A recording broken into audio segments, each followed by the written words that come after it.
जब भी बड़ी ईद आती है ना तो अक्सर मेरी बहनें परेशान होती हैं कि कौन सा चॉपर लें, हैंड चॉपर लें या इलेक्ट्रिक चॉपर लें। तो आज मैं आपकी ये मुश्किल आसान कर दूंगी। ये जो है ना किचन काउंटर का सिंक एरिया है, यहाँ पर किसी चीज़ के सफ़ेद निशान पड़ गए हैं। अब वो सफ़ेद एक एज अ टप भी यूज़ करती हूँ कि मेरे लिए आसानी हो गई है। अच्छा, जो वीडियो अगर पसंद आ रही है तो लाइक जरूर कर दीजिएगा। यहाँ पर मैं आपको दिखा रही हूँ फ्रिज के किनारे हैंडल छुरी से, यानी ये कट कर लेंगे। तो अब मैंने ग्रेटर लिया है, जो इसका ऊपर वाला हिस्सा होता है ना, आपने देखा होगा खुलिस करेलों का पानी पीते हैं जिनके पिंपल्स वगैरह होते हैं, खून गंद को बताते हैं कि इसको कवर किस चीज़ से करना है और इसको मैं कहाँ यूज़ करने लगी। इसको मैं किचन में घर में ही बता रही हूँ। तो आप 4 से 6 घंटे मेकअप लगा रहेगा ना, लेकिन आपकी ये बेस खराब नहीं होगी। अब इस बेस के ऊपर मैं इसको जंग से कैसे बचाना है कि आइंदा भी इसका जंग ना लगे। तो थोड़ा सा ऑयल कैसे कट हो रहा है, तो कपड़ा भी बहुत अच्छे तरीके से कट हो रहा है और जो है ना कागज भी बहुत अच्छे तरीके से कट हो रहा है। यहाँ पे ये देखें, एक पुरानी चादर है, पुरानी चादर मोटी सी है और इसके धागे। अब यहाँ पर देखें मैंने एक वाइपर लिया है, वाइपर का पिछला हिस्सा है और कागज लेकर उसके ऊपर फैला दे और इसको ड्राई कर दे। ड्राई करने के बाद इसको छोटे छोटे पीसीस को कट करके इनको इकट्ठा कर लेना। इकट्ठा करने के बाद कोई भी पुरानी सी माचिस की डिबिया ले लेनी है और उसमें इसको रख देना है। क्योंकि अब आप मुझे बताएं कि आपके पास इनमें से कौन सा है। तो ये तो मतलब जो इलेक्ट्रिक वाला ना, ये मेरा अच्छा।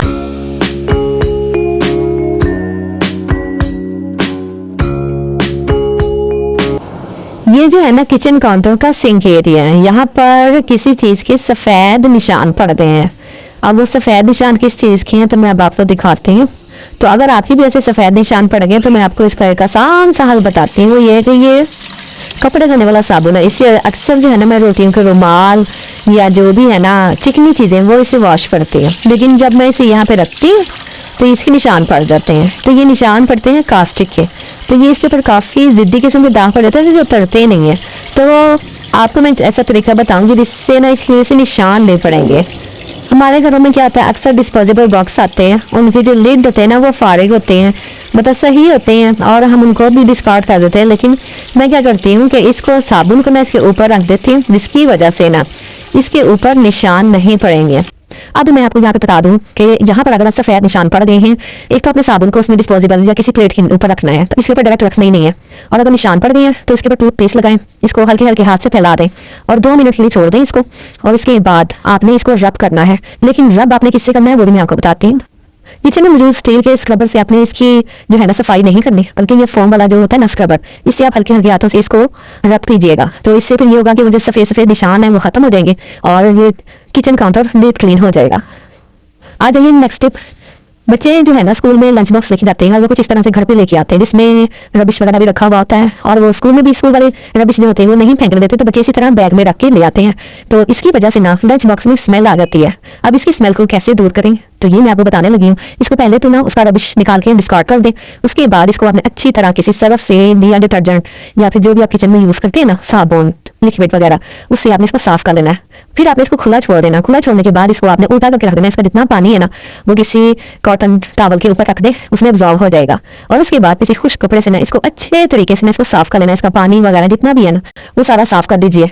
तो इसके बाद अब आपने एक काम और करना है कि इसमें ना आपने एक प्याज का टुकड़ा रखना है। अक्सर लंच बॉक्स जो होते हैं वो प्लास्टिक के होते हैं, तो फिर इसकी वजह से उनमें स्मेल आ जाती है। आपने प्याज का टुकड़ा लेके माचिस की तेली जलानी है और उस प्याज के टुकड़े के ऊपर रख देनी है, और साथ के साथ ही ना आपने इसका जो ढक्कन है वो उसको कवर कर देना है इस चीज़ से। तो आप देखेंगे कि 5 मिनट बाद ही ना जो इससे लंच बॉक्स की स्मेल है वो ख़त्म हो गई है। इसमें इस जो धुआं है वो फैल जाएगा और जो लंच बॉक्स की स्मेल है ना वो बिल्कुल ख़त्म हो जाएगी। तो आप ये 2 बार कर दें हफ्ते में तो ठीक रहेगा। तो इसी तरह अब आप जो बच्चे बॉटल्स वगैरह लेके जाते हैं उसमें भी पानी भरते हैं तो वो उसमें स्मेल आ जाती है। तो इसी तरह आप माचिस की तेली उसमें डालें तो आपकी जो है ना बोतल वो स्मेल नहीं करेगी। बस इसके बाद फिर आपने बोतल को वॉश कर लेना अच्छे तरीके से, जो भी इसमें स्मेल धुआं वगैरह है वो निकल जाएगा। और फिर कोई कैचर लगा के या फिर उसके नीचे कोई और चीज़ रखिए कि एयर क्रॉस होती रहे और ये बोतल खुश्क हो जाए और इसकी स्मेल भी दूर हो जाए। तो होपफुली आपको आज की वीडियोस बहुत अच्छी लग रही होंगी। तो चैनल को लाइक और सब्सक्राइब जरूर कर लें। गर्मी आते ही ना मजेदार से करेले ना बाजार में आना शुरू हो जाते हैं, और लेकिन किसी को पसंद होते हैं किसी को नहीं। तो मैं आपको पहचान बता रही हूँ कि फ्रेश और ताज़ा करेले लेने हो तो वो किस तरह, जिनके ऊपर ये पीले पीले निशान पड़े हुए होते हैं ना, तो इसका मतलब है ये फ्रेश नहीं है, ये अंदर से नरम है और ख़राब होना स्टार्ट हो गया। लेकिन अगर कोई करेला ऐसा है कि जो अभी सिर्फ हल्की सी पिलाहट लिए हुए है, तो वो फिर करेला भी मतलब इस्तेमाल के काबिल है। और अगर ग्रीन ग्रीन करेले हैं तो वो तो बहुत ही फ्रेश है और अच्छे हैं, नॉर्मल साइज़ के। करेले छीलना भी एक मुश्किल काम होता है, तो इस तरह की अगर आपके पास कटर मौजूद है जिससे हम सलाद वगैरह बनाते हैं, तो करेलों के जो ऊपर वाली सरफेस है ना वो छीली जा सकती है और काम भी जल्दी हो जाता है। छुरी से जरा मुश्किल हो जाता है छीलना, कुछ के हाथ भी जख्मी हो जाते हैं, या किसी को पसंद भी नहीं होती इनकी कड़वाहट। तो अगर आपको कड़वाहट इसी पसंद नहीं है तो आप ग्लव्स वगैरह भी पहन सकते हैं। तो अच्छा जी, इसके बाद जो है ना, अगर आप चाहते हैं कि इसकी कड़वाहट दूर हो जाए और ये अच्छे लगे पकाने में, खाने में, इनका जायका अच्छा आए, तो आप क्या करेंगे, इसको जिस कट कर देंगे ना, कट करने के बाद इसको नमक लगा देना है। नमक लगाने के बाद क्या होगा, इसको आपने 2 घंटे के लिए छोड़ देना है, फिर उसके बाद वॉश कर लें, कड़वाहट दूर हो जाएगी। अब आप साथ में देख रहे हैं कि पानी भर रहा है सिंक के अंदर। इधर आ जाए अब आप लोग, ये देखिए यहाँ पर सिंक के अंदर पानी भर रहा है। ये मैं इसे एक एज अ टप भी यूज़ करती हूँ कि मेरे पास अगर कोई और बर्तन नहीं है तो मैं इसको टप की तरह इस्तेमाल करती हूँ। वो किस तरह कि ये देखिए इसके दरमियान में ना सुराख होते हैं सिंक के दरमियान में, इसमें मैं सरफ डालूंगी, इसमें मैं साबुन डालूंगी, और ये प्रोटीन के रुमाल, किचन के टॉवल, जो जितने भी नैपकिन्स वगैरह होते हैं ना, वो इसमें मैं वॉश कर लेती हूँ। फिलहाल तो अभी मैं नहीं वॉश करी, लेकिन मैं आपको आइडिया दे रही हूँ कि इसको टब भी बनाया जा सकता है इसमें। और ये मैंने सिर्फ डिस्पोजेबल बॉक्स रखा और ये टब बन गया, पानी भर गया। अब ये तीसरी जो चीज़ है ना, वो ये है गिलास को लेकर। इस गिलास के किनारे जो है ना, वो मुझसे वॉश करते करते ना फिसला और इसके किनारे ख़राब हो गए। अब वो पिए तो नहीं जा सकता पानी इसमें, क्योंकि पानी पियेंगे तो होंठ वगैरह जख्मी होने का खतरा है। तो मैंने क्या किया, इसको ना मैंने एक चम्मच स्टैंड बना दिया, तो इससे ना आसानी हो गई है। अच्छा जी, वीडियो अगर पसंद आ रही है तो फिर लाइक ज़रूर कर दीजिएगा। यहाँ पर मैं आपको दिखा रही हूँ फ्रिज के किनारे हैंडल। ये अक्सर चिकनी चीज़ें, दूध, सालन, आटे के निशान पड़ जाते हैं, तो इसको साफ किस तरह रखना है। ये मेरे पास एक छोटा सा किचन पैड है जिससे मैं अक्सर बर्तन वगैरह वॉश करती हूँ ना, तो रख देती हूँ। लेकिन अब मैंने ये जो है ना फ्रिज के हैंडल के ऊपर रख दिया है। इससे जितने भी चिकने मैले गंदे हाथ लगेंगे ना, तो फ्रिज की जो किनारी है ना वो ख़राब नहीं होगी। तो ये देखिए, आप इस तरह आप भी कर सकते हैं। तो यहाँ पे एक आसान सी ट्रिक बता दी है, आपको पसंद आई होगी। नेक्स्ट बढ़ते हैं। आजकल सीज़न चल रहा है करेलों का, और करेलों से जितने भी फ़ायदा उठाया जा सके ना, तो उतना ही अच्छा है। कुछ लोग भी ऐसे होते हैं जो करेलों जैसे होते हैं, तो बड़े ही इनके अंदर कड़वाहट होती है, लेकिन जो असल में करेले होते हैं ना, इनके अंदर जो कड़वाहट होती है उसका बहुत फ़ायदा होता है। चलिए आपको बताती हूँ मैं क्या इसका फ़ायदा है। अब यहाँ पर जो है ना, मैंने इसके दोनों किनारे अच्छी तरह झाड़ लिए हैं छुरी से, यानी कि कट कर लिए। तो अब मैंने ग्रेटर लिया है, जो इसका ऊपर वाला हिस्सा होता है ना, आपने देखा होगा खुरदरी सी सतह होती है, हमें वो चाहिए। उसके अंदर असल में कड़वाहट होती है, तो इसका मैंने जूस निकाला है, और इस जूस की असल में ज़रूरत है मुझे। अब इस जूस को मैं कहाँ इस्तेमाल करूँगी, अभी मैंने करेलों की आपकी 2-3 टिप देनी है, तो वो भी आप देख लीजिए। यहाँ पर मैंने लिया है एक गिलास में लिया है नीम गर्म पानी, और इसमें मैं ऐड किया है नमक।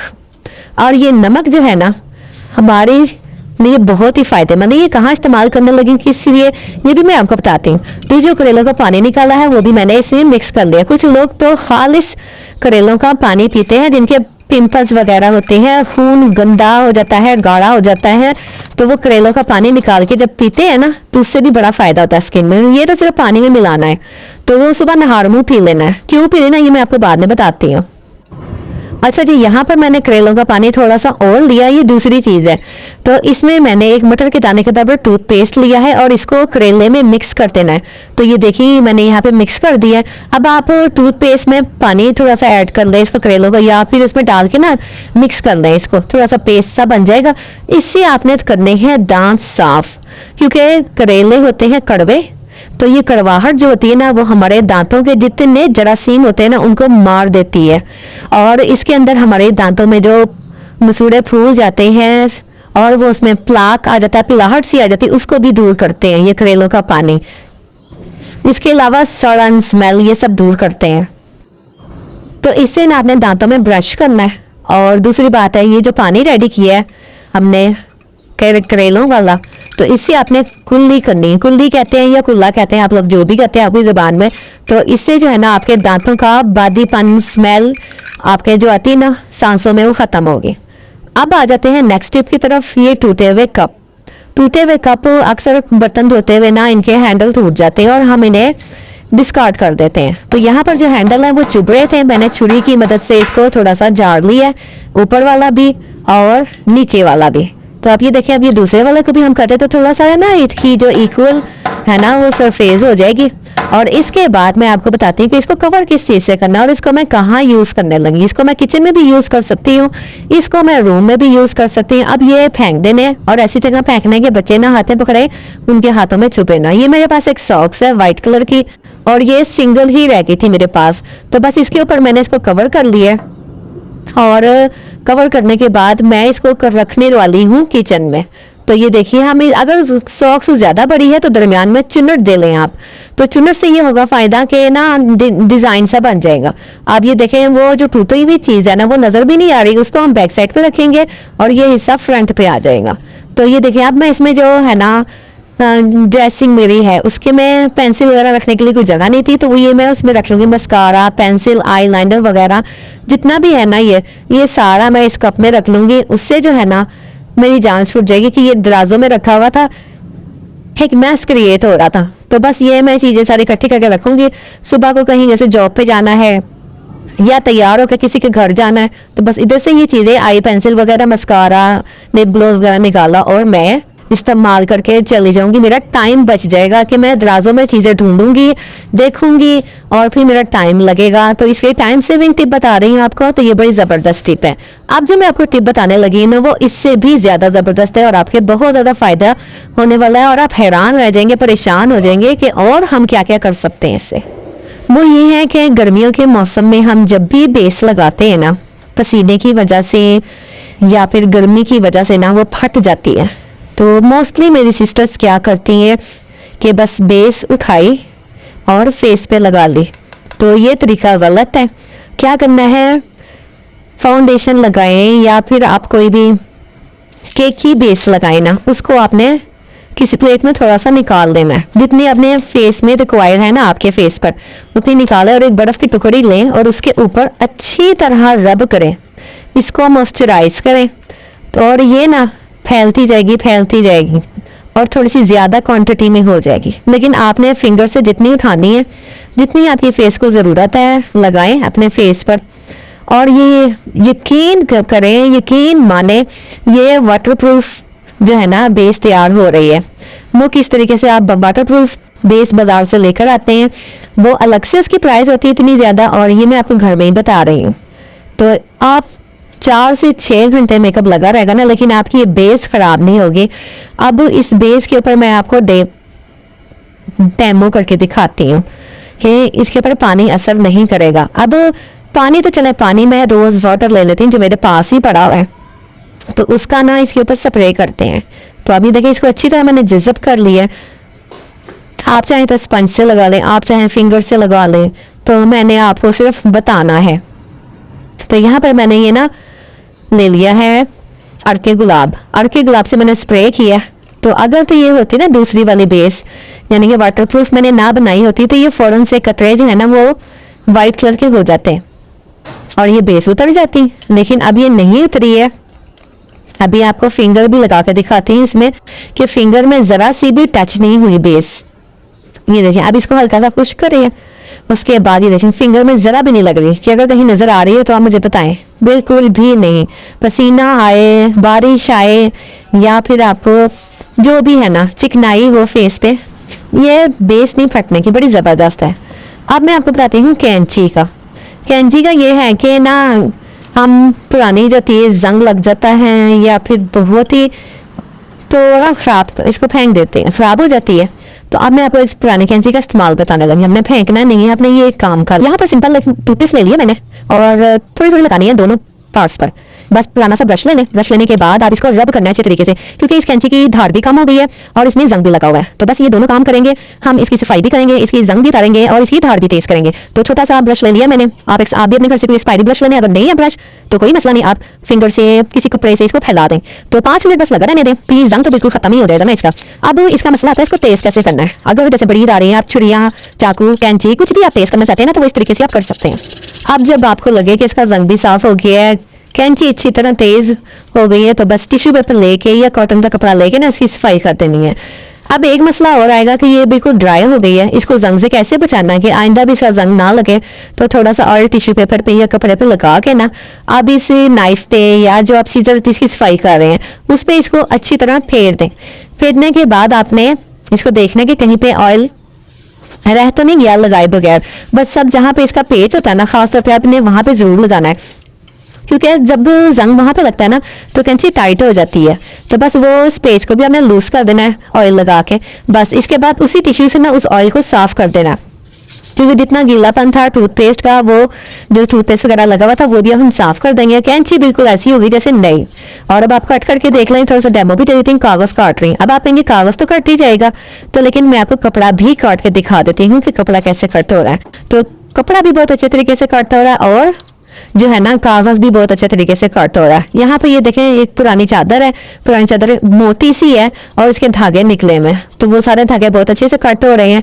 तो ये देखिए कैंची तेज हो गई है। तो होपफुली आपको आइडिया पसंद आया होगा। पसंद आया तो जल्दी से वीडियो को लाइक कर दे, थोड़ी सी भी इंफॉर्मेशन लगी तो इसको शेयर भी कर दीजिए। अब यहाँ पर देखें मैंने एक वाइपर लिया, वाइपर का पिछला हिस्सा है। और बहुत से लोगों को वीडियोस बनाने का बहुत शौक होता है लेकिन उनके पास ट्राइपॉड नहीं होता या घर वाले लेके नहीं दे रहे होते, तो आपने घर में एक जुगाड़ लगा लेना है। वो ये क्या कि अपने मोबाइल का कवर होता है ना, सबके मोबाइल में कवर चढ़े हुए होते हैं, तो बस उस शॉपर के जो है ना वो कवर के ऊपर चढ़ा देना है और बस इसका मोबाइल को सेट कर देना है। अब ये शॉपर जो है ना आपने इसको सेट कर देना है इस वाइपर के डंडे में, स्टिक में। ये देखिए अब आपने जहाँ पे भी खड़े हैं ना वहाँ पे इस मोबाइल को खड़ा करें, व्लॉगिंग करें, कुछ भी बात करें, तो ये देखिए ये सामने से आपका फ्रंट कैमरा ऑन हो जाएगा और आप ही सारी जो है ना वो रिकॉर्डिंग हो जाएगी। तो है ना मजे की टिप और बहुत आसान, सिर्फ ट्राइपॉड का भी खर्चा नहीं करना पड़ेगा। मनी सेविंग टिप मैंने आपको दे दी है। तो ये देखिए यहाँ पर कितना अच्छा, और अक्सर मेरे साथ भी ये होता है कि मैं इसको इस तरह यूज करती हूँ। अब आ जाते हैं यहाँ पर बच्चों के लिए टिप है। बच्चे स्कूल में बैठे होते हैं और बैठे होते हैं तो अक्सर वो अपने हाथ जो है ना वो ख़राब कर लेते हैं, कभी इंक से, कभी लंच बॉक्स से, या फिर कभी क्या कहते हैं कोई ज़मीन पे गिर जाते हैं तो मिट्टी लग जाती है हाथों में। और फिर उनको डेली बेसिस पे टॉयलेट वॉशरूम भी जाना होता है। तो अब वहाँ पे ना तो क्या कहते हैं साबुन होता है, ना ही कोई हैंड वॉश होता है उनके वो टॉयलेट के बाहर या फिर घर में बैग में ख़त्म हुआ होता है। तो आपने ऐसी सूरत में क्या करना है कि ये जो मैंने हैंड वॉश लिया है, शैम्पू भी ले सकते हैं इसकी जगह, एक उन्हीं की कॉपी का रजिस्टर का कागज़ लेकर उसके ऊपर फैला दें और इसको ड्राई कर दें। ड्राई करने के बाद इसको छोटे छोटे पीसीज में कट कर दीजिए। अभी मेरे पास किसी टाइम नहीं है तो मैं आपको सिर्फ बता रही हूँ आइडिया। तो ये आजकल तेज़ धूप है, उसमें रख दें इस कागज़ को, या फिर आप वैसे ही पंखे के नीचे सुखा लें। तो सुखाने के बाद इनको छोटे छोटे पीसीज में कट कर लेना है। अगर अच्छी तरह खुश्क हो जाए आपने इनको कट करके इनको इकट्ठा कर लेना है। इकट्ठा करने के बाद कोई भी पुरानी सी माचिस की डिबिया ले लेनी है और उसमें इसको रख देना है, क्योंकि ये बहुत कम जगह घेरती है और बच्चे बैग में इजीली रख सकते हैं। बस एक पेपर निकालेंगे और वो क्या कहते हैं वॉश बेसन के पास जाके इसको हाथों पे रखेंगे और पानी से गीला करेंगे और इसके बाद हैंड वॉश कर लेंगे। वीडियो थोड़ी सी भी अच्छी लगी है तो इसको लाइक और सब्सक्राइब ज़रूर कीजिएगा और ऐसे लोगों के साथ भी शेयर कीजिएगा जिनको इस तरह की टिप्स नहीं मालूम। जब भी बड़ी ईद आती है ना तो अक्सर मेरी बहनें परेशान होती हैं कि कौन सा चॉपर लें, हैंड चॉपर लें या इलेक्ट्रिक चॉपर लें। तो आज मैं आपकी ये मुश्किल आसान कर दूंगी। जो मेरे पास चॉपर है उनका रिव्यू भी दूंगी और जो बाज़ार में चॉपर होते हैं ना जो मिल रहे होते हैं मैं उनका आपको भी रिव्यू दूंगी कि असल में होती कौन सी चीज़ अच्छी होती है, क्या कहानी होती है। तो ये सारे राजों से आज पर्दा उठा दूंगी मैं आपको, और जो असल बात होगी ना वही बताऊंगी। प्राइस भी शेयर करूंगी आपके साथ और क्या कहते हैं जो है ना इसकी असल और नकल की पहचान भी बताऊंगी। अब ये देखिए यहाँ पर ये मेरे पास हैंड चॉपर है, छोटा सा चॉपर है, तो इसका भी मैं रिव्यू शेयर करती हूँ। इसमें एक डोरी लगी होती है और इसमें स्प्रिंग लगा होता है, जिसकी वजह से डोरी की वजह से ना अक्सर लोग नहीं खरीदते कि ये डोरी खराब हो जाएगी, स्प्रिंग खराब हो जाएगा और ये चॉपर किसी काम का नहीं है। तो ये है तो छोटा सा, लेकिन मॉर्निंग टाइम में ना ये मेरे इतना काम आता है ना मैं आपको क्या ही बताऊं। इसमें अगर मैंने अंडा घोटाला, ऑमलेट, या फिर मैंने क्या कहते हैं शामी कबाबों के लिए जो बारीक बारीक मसाला चॉप करते हैं, प्याज चॉप करते हैं, हरी मिर्ची चॉप करते हैं, अदरक चॉप करते हैं, तो ये सारी चीज़ें जब चॉप करनी होती है ना, तो हाथों से जब चॉप करते हैं ना या छुरी से करते हैं तो बड़ी जान निकलती है और अलग यानी कि इतनी मेहनत हो रही होती है। लेकिन जब मैं इसमें करती हूँ, इस छोटे से चॉपर में, बस प्याज को, लहसुन, अदरक जो भी मैंने इसमें शामिल करना है ना चॉपिंग में, तो वो फिर बड़ी अच्छे तरीके से क्या कहते हैं रफली से चॉप किया और इसमें ये कटर लगाया। कटर लगाने के बाद जो भी चीज़ हम चॉप कर रहे हैं उसको छोटे छोटे पीसेस में कन्वर्ट कर देना है। अच्छा, इस चॉपर के बारे में ना एक खास बात बताती चलूँ कि जो इसकी डोरी है ना वो आपने पकड़ के ज्यादा नहीं खींचनी, बस थोड़े थोड़े फासले पे खींचनी है डोरी। और बारीक से बारीक प्याज जो है ना वो जितना ज्यादा आप उसे खींचेंगे, जितना ज्यादा इसको चलाएंगे, उतना बारीक इसकी चॉपिंग होती चली जाएगी। अब ये प्याज मैंने जो है ना अंडे के लिए चॉप की है, तो देखिए कितनी बारीक सी चॉप हो गई है। अब इसी तरह हरी मिर्चें, अगर हरी मिर्चें 3-4 है ना तो वो तो चॉप नहीं होंगी, लेकिन उन्हें प्याज में, अदरक में या आप टमाटर में डाल के चॉप करना चाहें मिक्स करके ना, यानी कि तो हो जाएंगी। लेकिन अगर ज्यादा हरी मिर्ची हैं, 8-10 हैं, 15 हैं, तो वो भी बड़ी अच्छी चॉप हो जाती है। दूसरा मैनुअल चॉपर है। ये भी चॉपर मैंने खरीदा बाजार से, बड़ा है, 1 किलो का है। पहले वाले चॉपर की प्राइस थी, डोरी वाले चॉपर की प्राइस 500 थी और इस चॉपर की प्राइस है 1000। तो लेकिन जब तक ये चलता रहा है ना, जब तक तो ठीक रहा है। इसमें ब्लेड भी लगे हुए अच्छे खासे तेज है, लेकिन ये जल्दी खराब भी हो गया। अभी ये खराब है, मैंने इसको सही करवाना है अगर हो गया तो। थर्ड चॉपर जो मेरे पास है ना, ये मैंने बाजार से खरीदा था। इसका मैं आपको रिव्यू थोड़ा सा और भी दूंगी बाद में। तो ये देखिए इसमें जो है ना इस तरह की मोटर लगी थी, इसमें 3 टाइम जो है ना हम इसको चॉप कर सकते हैं, यानी कि हल्का तेज, उससे तेज। तो इसमें चॉपिंग कौन कौन सी कर सकते हैं, ब्रेड क्रम्स बना सकते हैं, इसमें हम अंडा बीट कर सकते हैं, और इसके अलावा हम इसमें गोश्त का मसाला बना सकते हैं, और जो क्या कहते हैं चाइनीज सब्जियां बना सकते हैं, वो भी चॉप कर सकते हैं। तो लेकिन इसका ये मसला है कि इसमें ये एक बीटर है, इसकी मोटर हैवी नहीं है। तो इसकी जो मोटर है ना वो 2 से 3 बार चलती है, और ये नीचे रखने वाला है, ये देखिए ये इसके नीचे। वैसे हम कपड़ा वगैरह भी रख सकते हैं, ये तो बस इसकी एसेसरीज हैं, चॉप स्पैचुला वगैरह है, और अंडा बीटर और आटा गूंदने वाला है, सारा कुछ। ये 4-5 फंक्शन। अब आप मुझे बताएं कि आपके पास इनमें से कौन सा है। तो ये तो मतलब जो इलेक्ट्रिक वाला ना, ये मेरा अच्छा नहीं निकला। अब यहाँ पर आप देख सकते हैं, होता पता क्या है, जब आप शॉप पे जाते हैं ना ये इस तरह के चॉपर लेने जो इलेक्ट्रिक होते हैं, वोल्टेज बाहर कुछ और लिखे होते हैं और अंदर जब उसकी ऑपरेशन करें, उसकी मशीनरी ओपन करें तो उसके अंदर वोल्टेज कुछ और होते हैं। उनके जो मोटर के कलर हैं वो भी अलग से होते हैं। ये मैंने आपको स्क्रीनशॉट दिया, आप इसमें चेक कर लें कि इसमें क्या निकला और बाहर क्या लिखा हुआ है। तो अब यहाँ पे भी देख लें, इसके वोल्टेज अंदर और है, बाहर और है। इसकी जो जहां तक मोटर की बात की जाए ना, तो सब में चाइना का ही माल ज्यादातर लगाया जाता है। लेकिन जो सुपर मार्केट है ना तांबे की, जो उसमें तांबे की तार फेरी जाती है, वो सिर्फ पाकिस्तान में अवेलेबल होती है। लेकिन जो चाइना वाले ना वो तो इधर उधर से लेके ना काम करवा लेते हैं। लेकिन अब ये इतनी अच्छी कंपनी है, लेकिन ये तो कोई बहुत ही माहिर कारीगर होगा ना वही बता पाएगा ये इतनी अच्छी कंपनी की। इसका प्लास्टिक जो है ना, एक का हल्का है, एक का सही है। लेकिन अगर आपने पैसों की परवाह किए बगैर कोई अच्छी चीज खरीदनी है तो वो ये इस तरह की जो है ना मोटर बॉडी वगैरह देख के तो आपने अपने भी हाथ पे खरीदनी है। लेकिन जब अंदर का इसका किया जाता है ना पोस्टमार्टम, तो चीजें कुछ और निकलती हैं और बाहर कुछ और होता है। जहाँ तक इसकी पैकिंग की बात है, पैकिंग तो बहुत अच्छी होती है। पैकिंग पे नहीं जाना चाहिए, जो चीजों की अलग एक अंदर इंटरनल जो इनकी मशीनरी होती है ना उसको चेक करवाना चाहिए और उसको देखना चाहिए। तो यहाँ पर अब ये इसमें लिखा हुआ है कि ये कॉपर की तार है, लेकिन ये कॉपर की तार नहीं है, इसमें सिल्वर की तार है। कॉपर की तार का ये फायदा होता है कि वो जल्दी शॉर्ट नहीं होती, सिल्वर की तार जल्दी खत्म हो जाती है। ये आप देख सकते हैं इसमें नजर आ रही है सिल्वर की तार।